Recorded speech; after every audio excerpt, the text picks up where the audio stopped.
Assalamualaikum warahmatullahi wabarakatuh. Waalaikumsalam Pak warahmatullahi Nur Rozuki wabarakatuh. kebetulan sudah hadir. Nggih.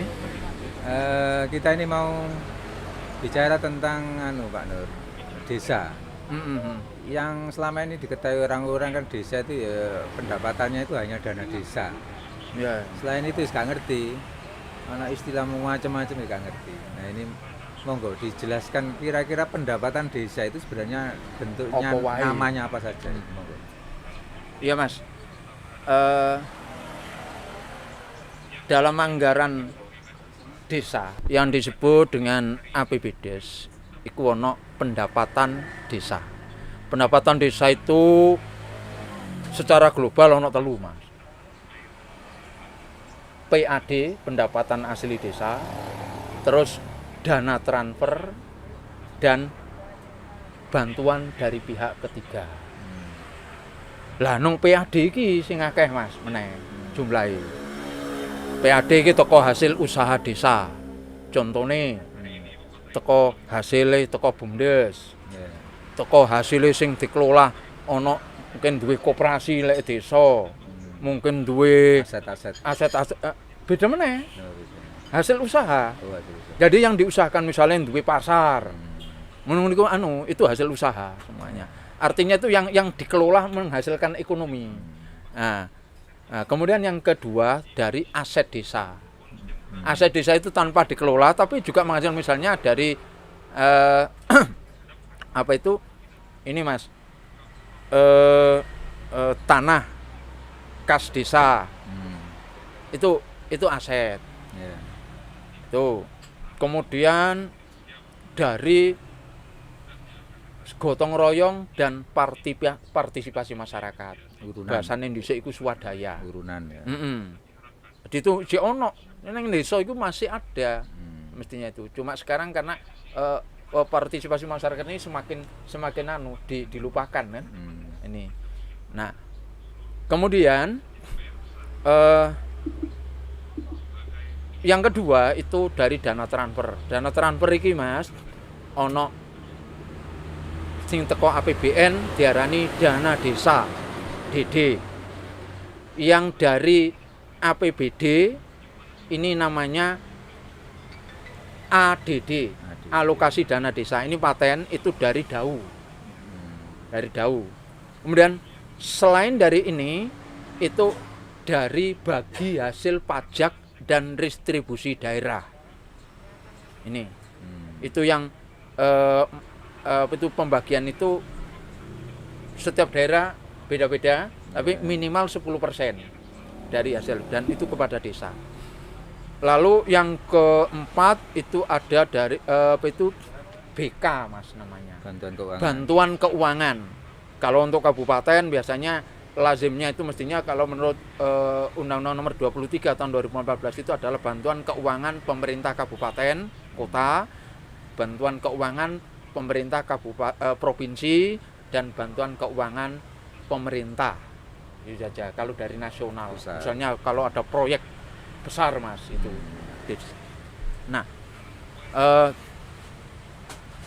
bantuan-bantuan ini itu diputuskan tentunya berdasarkan Usulan. DURKP, daftar usulan rencana kerja pembangunan yang dihasilkan dari Musrenbangdes Atau Musdes. dibawa ke Musrenbangcam, dibawa ke Musrenbangkap. Sekarang istilahnya Kota. Musdes, bukan Musrenbangdes. Beda lagi Mas. Kalau untuk perencanaan itu Musren. Kalau Musdes itu beda lagi. Itu. Ini.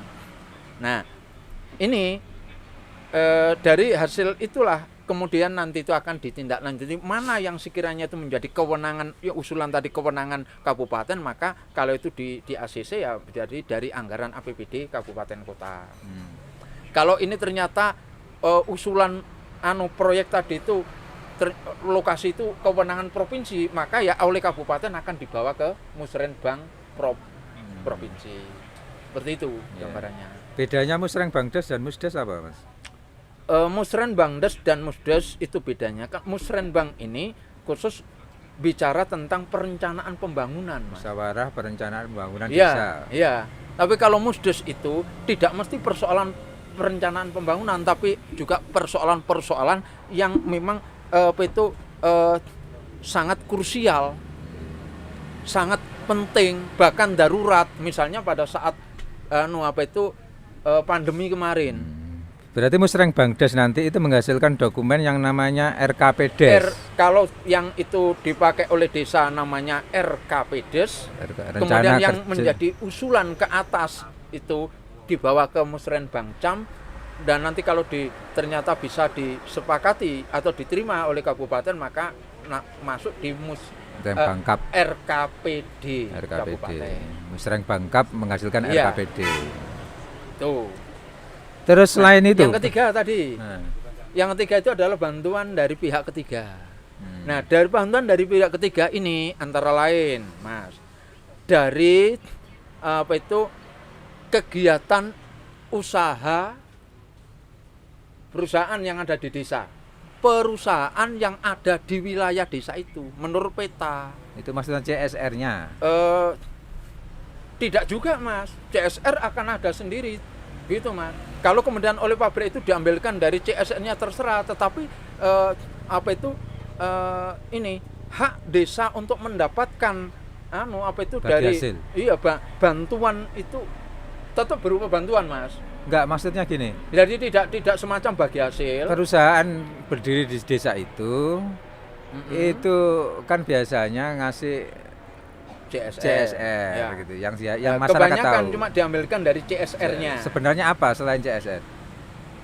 Perusahaan bisa, Mas, semestinya juga harus menyisihkan hasil perusahaan itu, sisa hasil usahanya untuk desa ini karena berada di desa itu. Dasarnya apa itu?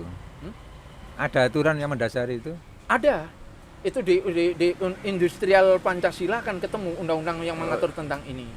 Bahwa keberadaan tidak hanya rakyat sekitar itu, tapi bagaimana wilayah sekitar itu juga harus di regulasi industri. Industri ya. Tuh, ada. Tuh. Kemudian dari pengusaha, bukan Mas, bukan pabrik atau perusahaan. Misalnya penduduk situ atau orang lain yang membuka usaha secara personal, Mas. Contohnya, Mas, aku duwe galangan. Terus itu bisa dimintai untuk bantuan, tapi bunyinya bantuan, dan itu harus diatur dalam perdes yang disebut dengan perdes pungutan desa. Harus ada dasar perdes. Harus ada. Cuma perdes pungutan desa ini karena itu terkait dengan ada finansial yang membebani pada pihak-pihak tadi, maka perdes ini harus dirundingkan, dikonsultasikan dengan calon-calon yang akan sebagai objek penderita tadi. Berarti termasuk yang minta bagi hasil industri itu juga harus diperdeskan juga ya? Iya. Supaya bisa minta ke perusahaan-perusahaan sekitarnya itu. Iya. Harus diperdeskan. Kalau tanpa ada perdes tentang pungutan desa itu ya tidak akan bisa. Nah, yang sedang ramai di Lamongan ini apa? Bantuan kok ada BPPKD, itu apa itu? Nah, yang saat ini itu seringkali rame itu bantuan keuangan kabupaten kepada desa-desa, di mana bantuan ini tampak sekali karena terkesan bagi-bagi. Bukan karena kebutuhan. Karena menjelang pilkada. Nah, menjelang pilkada, menjelang pileg di dapilnya, maka banyak sekali jalur yang ditempuh itu menggunakan dengan lobby-lobby, bisa dengan birokrasi, bisa juga dengan legislasi. Sehingga ada ketimpangan desa yang dapat banyak. Betul. Ada yang tidak dapat sama sekali. Ada di kawasan tertentu 5 tahun belas tidak dapat apa-apa. Jalannya tetap saja 5 tahun yang lalu. Tapi ada juga wilayah tertentu itu sampai moh-moh, sampai lebih-lebih. Jalannya sudah akhirnya bawa ke sawah saja. Nah, itu banyak kan ini.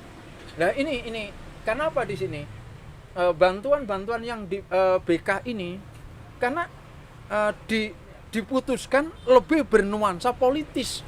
Karena jaringan anggota dewan, Iya. jaringan Jadi bukan karena kebutuhan eksekutif, tapi karena iya. keinginan. Berbeda toh Mas, kalau kebutuhan itu kan memang di wilayah itu ini lo butuh jalan. Tapi- oh ini lo butuh ini. Alasannya sekarang kan gini, yang penting tetap ada di dokumen daftar rincian usulan kegiatan tadi yang di Musreng Bangdes, hasil Musreng Bangdes. Loh, tapi memang desa ini butuh ini Pak, ada dasarnya. Iya. Musreng Bangdes. Iya. Nah, pasti Mas harus ada usulan itu. Tetap ono DURK-nya tadi DURK. ada tetap. Nah, cuma yang sering kali itu kan kita Mas, Tidak ada. apa itu yang nggak ada pun dapat, yang nggak ada pun dapat. Yang ada. Apalagi misalnya kalau kita bicara Lamongan kemarin Mas, tahun 2020 kemarin ya.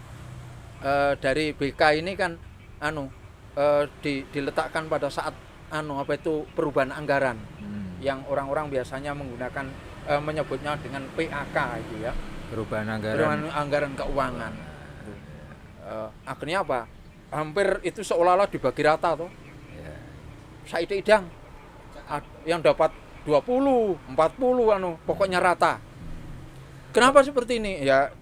Nampaknya ini lebih pada keputusan politik. Lebih dominan itu. Sehingga kita enggak bisa mengatakan kalau kemudian BK ini adalah karena berdasarkan kebutuhan. Makanya sekarang ruwet panas ya di Lamongan. Iya.